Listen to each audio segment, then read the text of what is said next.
సినిమాతో తెలుగు ప్రేక్షకులకు దగ్గరైన నారా రోహిత్ ప్రస్తుతం సోలో సినిమాతో మన ముందుకు వచ్చారు. ఈ మూవీ రిలీజ్ అయిన నేపథ్యంలో అందరూ చాలా ఎక్సైటెడ్ గా ఉన్నారు. సో సోలో మూవీ విశేషాలను మనతో షేర్ చేసుకోవడానికి డైరెక్టర్ పరశురామ్ గారు, హీరో రోహిత్ గారు, అదే విధంగా హీరోయిన్ నిషా అగర్వాల్ గారు ప్రస్తుతం మన స్టూడియోలో ఉన్నారు. సో సోలో హైలైట్స్ ఏంటో వారిని అడిగి తెలుసుకుందాం. నమస్తే అండి. And first of all hearty congratulations, ఈ మూవీ రిలీజ్ అయ్యింది. సో పరశురామ్ గారు, ఓవరాల్ గా మీకు మూవీ నిన్న చూశారు, మీకు ఏమనిపించిందండి? అయితే డే 1 అంటే రోహిత్తో ఈ సినిమా చేద్దామని అనుకున్నది యాజ్ ఇట్ ఈస్గా రిలీజ్ అప్పుడు కూడా ఏమి డ్యామేజ్ అవ్వకుండా ఎంత హోల్ హార్టెడ్తో మొదలు పెట్టానో అదే ఆన్ స్క్రీన్ ఉందండి ఈరోజు. ఫస్ట్ ఆఫ్ ఆల్ దానికి నేను చాలా హ్యాపీగా ఫీల్ అవుతున్నాను. ఎవరో డిస్టర్బ్ చేయలేదు, ప్రశాంతంగా నా పని నేను చేసుకొని ఇచ్చారు. అంటే ఆడియన్స్ మధ్యలో కూర్చొని చూసారు కదా, సో ఎలా అనిపించింది మీకు? చూసానండి. అంటే నేను ఏదైతే ఎగ్జైటింగ్ ఎలిమెంట్స్ అనుకొని దాన్ని స్క్రీన్ మీదకి ఎక్కించానో ఏమీ మిస్ అవ్వకుండా అన్నీ ఎగ్జైట్ అవుతున్నారండి టోటల్గా. అంటే మెయిన్ ఎమోషన్ అండి మూవీలో ఏంటంటే ఈ హీరోని పట్టుకొని ఫాలో అయిన ఆడియన్స్ ప్రతి ఒక్కరు కూడా క్లైమాక్స్కి వచ్చేటప్పటికి ప్రీ క్లైమాక్స్ కానీ క్లైమాక్స్ కానీ అంతే ఎమోషనల్గా ఫీల్ అవుతున్నారు. సో అది మెయిన్ అసెట్ అనమాట. దానికి ఎంటర్టైన్మెంట్ ఇదంతా అదంతా. So very excited. Okay, Rohit గారు, బాణం సినిమా తర్వాత చాలా గ్యాప్ వచ్చింది. ఆ తర్వాత మిమ్మల్ని ఇప్పుడు మీరు సోలోలు చూసుకుంటున్నారు. సో చాలా కాలం తర్వాత మళ్ళీ మిమ్మల్ని సిల్వర్ స్క్రీన్ మీద చూసుకోవడం మీకు ఎలా అనిపించింది? హ్యాపీగానే ఉంది ప్రస్తుతం. బట్ అంతకంటే ఏంటంటే మెయిన్ మేము అనుకున్న సినిమా జనాలకు రీచ్ అయినందుకు ఇంకా హ్యాపీగా ఉంది. ఏదైతే మేము నమ్మి ఈ సినిమా చేసామో, నేను పరశురామ్ ఒక స్టోరీ, అది మేము ఎలా ఫీల్ అయ్యాము, తను కథ చెప్పినప్పుడు నేను ఎలా ఫీల్ అయ్యాను, ఇవాళ ఆడియన్స్ కూడా అది ఫీల్ అవడం నాకు చాలా ఆనందంగా ఉంది. ఫస్ట్ భయపడ్డాను అంటే కథ చెప్పి ఎక్కడ ఆంజనేయ లాంటి సినిమా చెప్పేస్తే ఎక్కడ పాత 2 సినిమాలు ఏంటంటే బాగా స్లాబ్ స్టిక్ గా ఉంటది అనమాట. అంటే హీరో బాగా హైపర్ గా ఉంటాడు యువతలో, కానీ ఇంకా ఆంజనేయులు రవి గారు అయితే చెప్పాల్సిన అవసరం లేదు. సో అలాంటి కథ ఏమన్నా చెప్తూనేమో అనుకుని ఒక 2-3 రోజులు పోస్ట్ పోన్ చేశాడు అనమాట. రేపు కలుద్దాం అని. సరే వెళ్ళి చెప్పేసరికి అప్పుడు సోలోలో ఉన్న సోలో ఏంటో అర్థమైంది. ఇప్పుడు నుంచి అలాంటి స్లాబ్ స్టిక్ అయినా ప్రాబ్లం లేదు, పరశురామ్ చెప్తే చేసేస్తాం.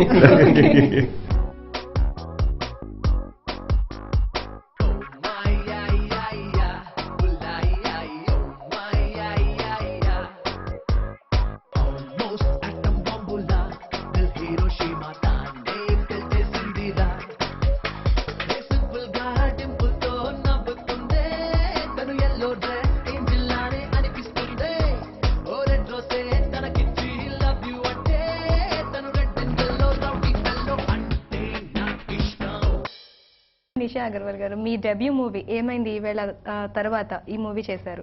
సో మీకు ఎలా అనిపించింది? ఒక స్టూడియస్ గర్ల్, ఒక ఎంబీబీఎస్ స్టూడెంట్ గా మీరు నటించారు ఈ మూవీలో. సో ఒక స్టూడియస్ గర్ల్ అంటే చదువు తప్ప ఏమీ లేదన్నట్టుగా హోమ్లీగా కనిపించారు స్క్రీన్ మీద. సో మీకు ఎలా అనిపించింది ఆ role?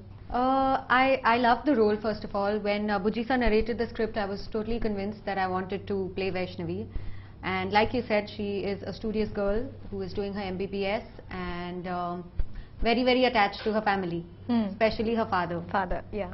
So it was a great experience portraying this role, and similar to me, I am a simple girl, not studious but simple and very attached to my family. అంటే trailers లో ఎప్పుడు చూసినా కానీ books పట్టుకొని తిరుగుతుంటారు. So studious form వస్తే మంచి dialogue చెప్తుంటారు.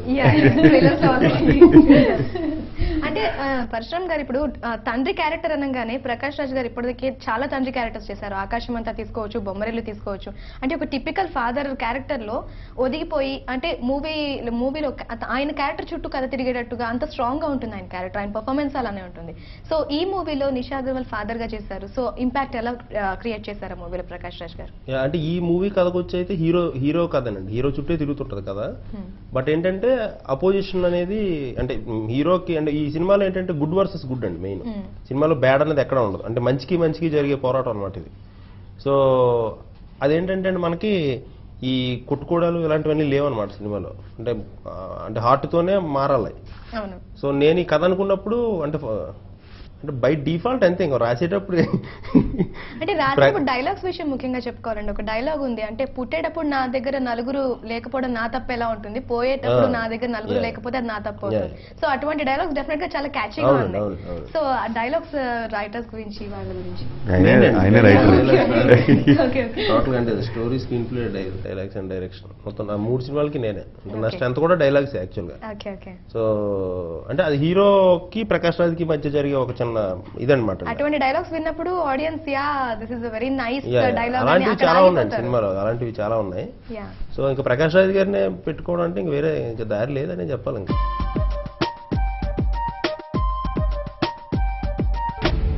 నేను ప్రేమించడంలో ఎంత సిన్సియర్, అనుకుంటే ద్వేషించడం కూడా అంతే సిన్సియర్.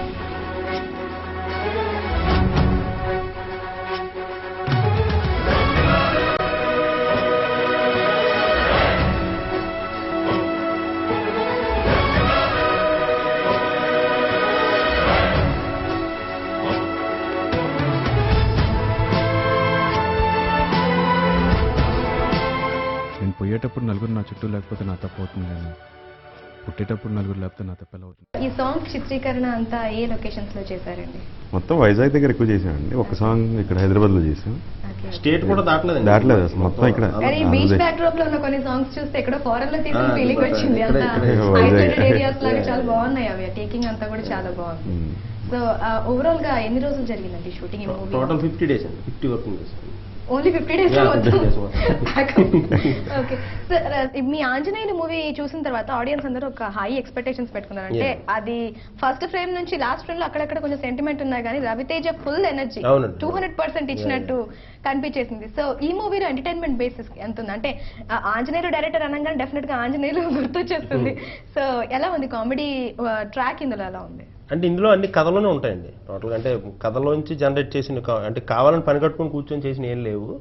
సో అందులో ఉన్న క్యారెక్టర్స్ ద్వారా అంటే ఇందులో ఏంటంటే హీరో చేసిన దానికి నవ్వుతారు, పక్కన శ్రీనివాసరెడ్డి వాళ్ళు చేసిన దానికి ఆలీ గారు, ఎంఎస్ గారు అంతా అంటే కథలోంచి వచ్చినవి. ట్రాక్లో ఎంటర్టైన్మెంట్ అయితే చాలా ఎక్కువ ఉంది ఇందులో కూడా. బట్ ఏంటంటే మెయిన్ డామినేటింగ్ ఏంటంటే ఎమోషన్ అనమాట. అంటే ఫ్యామిలీ, ఆ బ్రదర్ అండ్ సిస్టర్స్ మధ్య ఉన్న సెంటిమెంట్ కానీ, అంటే ఫ్యామిలీలో ఎంతమంది పర్సన్స్ అయితే ఉంటారో సో వాళ్ళందరూ వాళ్ళని ఐడెంటిఫై కన్ఫర్మ్గా ఏదో ఒక స్టేజ్లో చేసుకొని తీరాలి కన్ఫర్మ్గా, ఎందుకంటే అంత బాగా రాసాం అనమాట కథ. సో ఇందులో ఏంటంటే ఎంటర్టైన్మెంట్ ఉంటుందండి. అంటే లాస్ట్ వరకు ఎంటర్టైనింగ్గా ఉంటుంది సినిమా. బట్ ఏంటంటే చెప్పాల్సిన పాయింట్ స్ట్రాంగ్ అనమాట బాగా. ముఖ్యంగా హీరో చుట్టూ ఉండే ఫ్రెండ్స్ వాళ్ళంతా కూడా కొంచెం పంచ్ డైలాగ్స్ అనడం, హీరోయిన్ ఏడిపించడం, ఇండైరెక్ట్ గా మాట్లాడడం, అవి కూడా చాలా బాగుంది. ఎంటర్టైన్మెంట్ బాగుందండి, ఎంటర్టైన్మెంట్ కూడా బాగానే ఉంది. బట్ చెప్పాల్సిన పాయింట్ మాత్రం ఎమోషనల్ గా బాగా స్ట్రాంగ్ అనమాట. నా దృష్టిలో కెరియర్ కోసం పోరాడేవాడు హీరో కాదు సార్, ఫ్యామిలీ కోసం పాటుపడేవాడే హీరో. నన్ను వదిలే, బాగుపడతావు. బాగుపడదామని నేను ప్రేమించాను. చండాలంగా ఏడుస్తున్నావు ఎందుకు? రోజుకో బుర్ర మల్లెపూలు, వారం వారం సినిమా, సీజన్ కో టూరు, ఆ టైం బ్యాచ్ అండి. నేను అమ్మాయిలు పడేయడంలో కొంచెం వీక్ అండి.